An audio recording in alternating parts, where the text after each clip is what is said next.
Hey, it's Captain Matt, Boat Buyer's Secret Weapon, and today we're talking about how to buy a boat in 2024.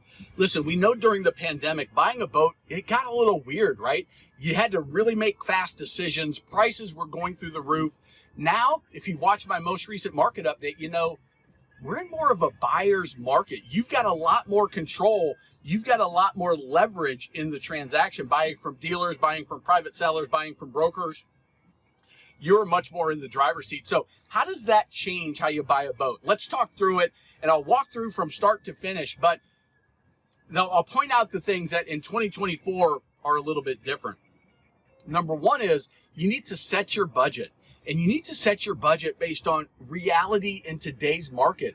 Yeah, boats have gotten a lot more expensive. We can negotiate more, we can get the price down, but still, boats that 15 years ago were $50,000 are still selling for like $45,000. That's the reality of where the boat market is today, and I don't see it resetting. I don't see those boats going back down to being a $25,000 boat like you would expect.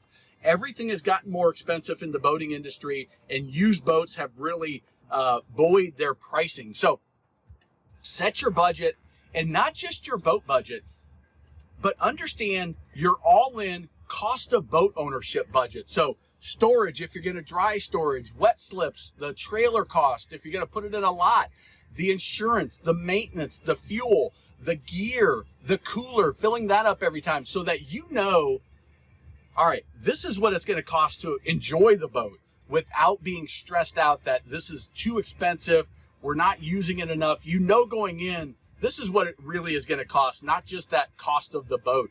Next is you want to figure out the 80% usage. How am I going to use this boat 80% of the time? It's going to help you zero in on the next two important choices, which are what boat style is right for me and what propulsion style is right for me. So outboard, stern drive, jet drive, inboard, which of those is right? Twin engines versus single versus trips, bass boat, bow rider, deck boat, center console, pontoon, tri-toon, houseboat, cruiser, cuddy cabin. You've got to zero in, and if you can figure out what your 80% looks like, it really helps narrow down. You can start throwing out the boats that just don't accommodate what you're looking to do, and it also keeps you from saying, I want to do some fishing, but we're really going to go out with the family most of the time. And then you go and you buy a fishing specific boat because that's what you're most excited about. And now the whole family doesn't enjoy the boat like they could. That happens all the time where there's this one thing that you really, really want to do, but that's going to happen once a year maybe. And you buy the boat for that, and then all the stuff that you really end up doing 80% of the time, the boat's not right for, and you get discouraged and you get out of boating. Then you need to make the decision kind of based on your budget. Do I want to go new or used? Doesn't matter if your budget can go higher. Do you want to invest that on your fun money activity? I've got friends that they've got the resources to buy whatever they want, but when it comes to buying their fun money boat, they went used because, hey, we've got all sorts of other things going on in our life, and we're going to use the boat a decent amount, but we're not going to use it $150,000 that much. So they got a boat that was closer to the 20, 30, 40, 50 range, depending on the situation. And that suited their fun money boating budget. And you need to figure that out, make that decision. And we mentioned the all-in boat costs. At this point, when you know what your 80% usage is, you've zeroed in on the size and the style, the propulsion. Now you can take a look at that budget again, and you can really get locked in. You can go and you can get matched up with a boat lender at our website, BoaterSecretWeapon/boat loans. You can get an insurance quote at BoaterSecretWeapon/boat insurance, and you can start filling in exactly what the budget's going to look like for that type of boat that you're looking at. Call around to the marinas, call a technician, find out what it costs to do the annual service and winterization in your area. And if it's an older boat, hey, what does the 500-hour service look like on an Alpha, a 2003 Mercruiser Alpha with a 4.3 liter? You'll be able to get that information so that you're not caught off guard with the $1,500 maintenance that's due on the boat to make sure that you have a lot of enjoyable running time ahead of you. You'll find out, is there space available at the dry stack, at the marinas, a place to put the boat in storage because not only does it cost, but sometimes it can be difficult to even come by. So figuring that out can be very valuable as well. Now you move on to the brands.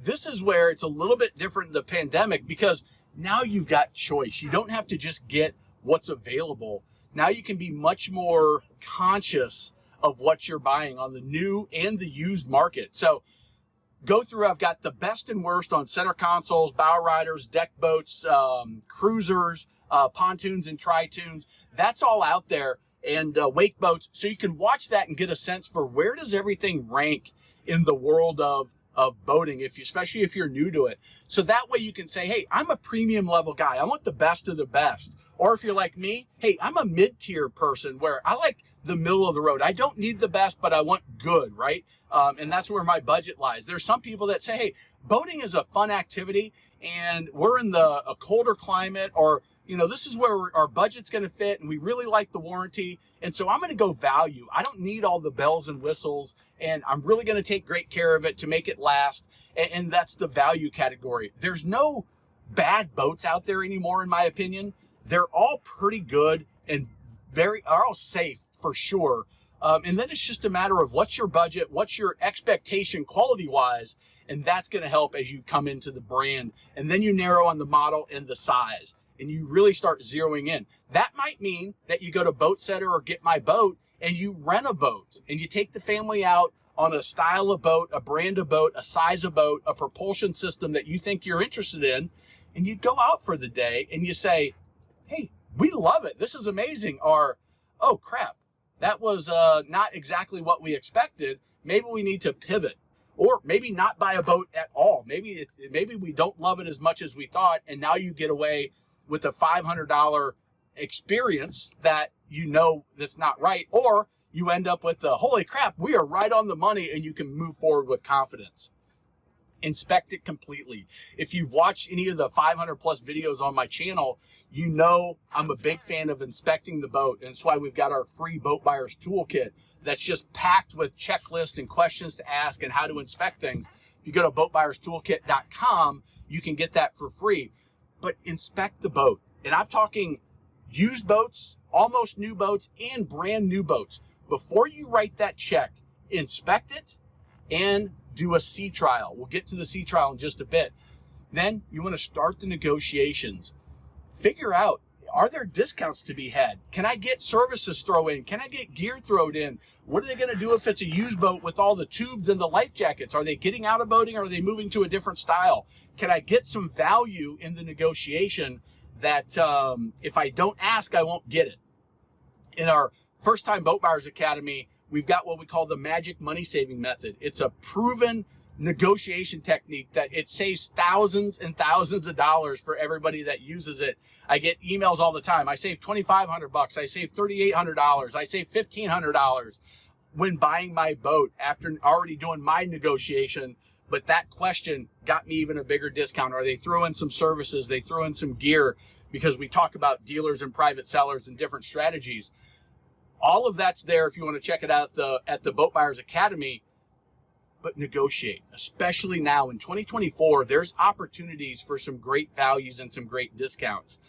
Don't forget the sea trial. After you negotiate, you sea trial it and you make sure everything's right. And if you find some additional things, maybe you walk away, or maybe you negotiate for that to be fixed, or for a concession, a discount, so that you can fix it yourself. Or maybe it's, hey, we just found it. I'm not really concerned that the live well doesn't work right now, but I would like an extra $200 off because that's what it's going to take to fix it. And then finalize the paperwork. Don't forget how important the paperwork is. That's where you're actually getting everything that you need to take it, to get it registered with your state. And it's the boat, the trailer, and the outboard motor if it's an outboard. If it's a stern drive or inboard or jet drive, that's wrapped up in the boat. But make sure all the serial numbers match. Make sure that you get a copy of their driver's license and that everything's spelled right on their name. Everything matches up, because those can be very, very difficult to address after the fact. Once the seller gets their money, it's much, much harder to get anything done than before they get their money. So check those things out. If you bought a boat recently, have something to add, put it in the comments below. I'd appreciate it. Grab the toolkit. It's a tremendous asset. We've got thousands and thousands and thousands and thousands of people that have gotten this. BoatBuyersToolkit.com. Remember, life truly is better on a boat.